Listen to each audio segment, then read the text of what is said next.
बाबासाहेब आंबेडकर यांच्या पुतळ्याच्या संदर्भात जो एक वाद तयार करण्यात आलेला आहे, तयार करण्यात आला असं मी मुद्दाम म्हणतो, कारण की राजकीय दृष्टिकोनातूनच हा वाद तयार करण्यात आलेला आहे. डॉक्टर आंबेडकरांच्या विचारांचं देणं घेणं नसणारे समाजाला केवळ पुतळ्यामध्ये गुरफटून टाकण्याची इच्छा ठेवतात, हे स्पष्ट होते. आता 3च मुद्दे या केसमधले महत्त्वाचे आहे.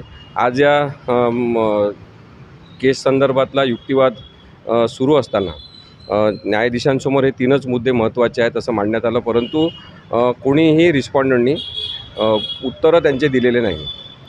केवळ जयसिंगपूर म्युनिसिपल काउन्सिल म्हणजे नगर परिषदतर्फे एक रिप्लाय देण्यात आला आणि त्या रिप्लायमध्ये असं लिहिलेलं आहे की हा तात्पुरत्या स्वरूपाचा केवळ इंटरिम ॲप्लिकेशनवरचा रिप्लाय आहे.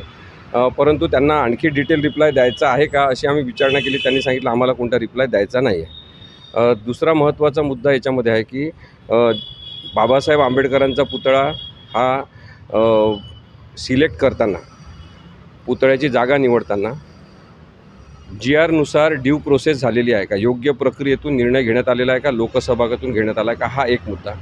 दुसरा मुद्दा आहे की ज्या ठिकाणी पुतळा बसवण्याची इच्छा तिथले आमदार जे आहेत त्यांची आहे, तिथे पुतळा बसवणं संयुक्तिक आहे का, पब्लिक युटिलिटी प्लेसवर कोणत्याही प्रकारचा पुतळा बसू नये असं सर्वोच्च न्यायालयाचा निर्णय आहे.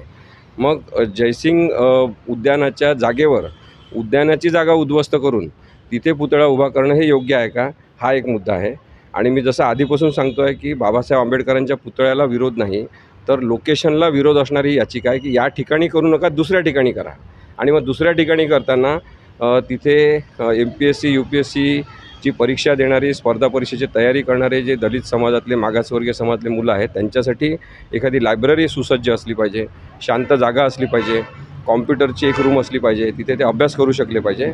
तर समाजाच्या उन्नतीसाठीचे सगळे उपक्रम आणि त्याच्यासोबत प्रेरणास्त्रोत म्हणून डॉक्टर आंबेडकरांचा पुतळा एवढाच विषय आहे.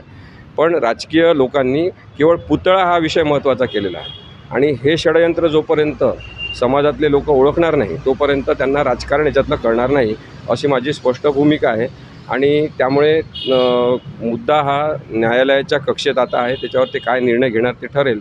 काही आठवड्यांचा वेळ दिलेला आहे. दिवाळीनंतर किती लागणार आहे, 14 नोव्हेंबरला या याचिकेची पुढील सुनावणी सुरू होईल आणि तोपर्यंत सगळ्यांचे रिप्लाय आले तर त्याच्यावरची सुनावणी होऊन निकालसुद्धा लागू शकतो.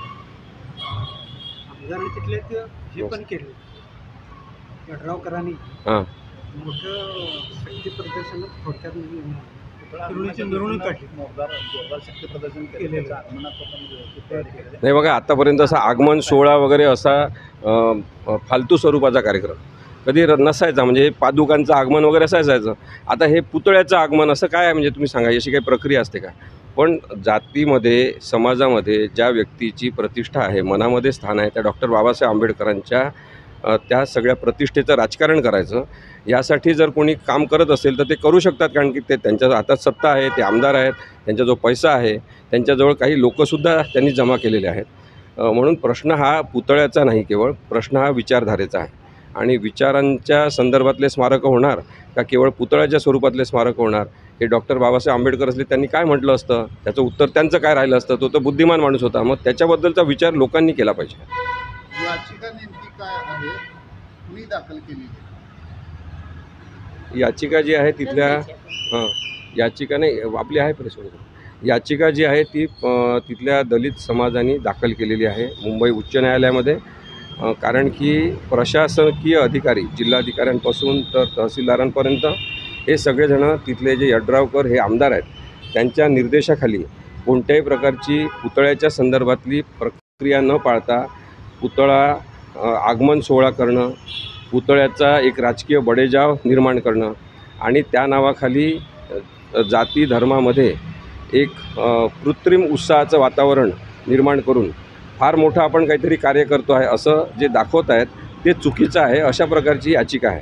आता याच्यामध्ये आपण हे म्हटलेलं आहे की डॉक्टर बाबासाहेब आंबेडकर महान का होते, तर त्यांनी माणसं उभे केले, समाजातले सगळ्यांना जगण्यासाठीची प्रेरणा दिली आणि संविधान करताना कोणताही भेदभाव आणि विषमता न ठेवता सगळ्यांसाठी संविधान तयार.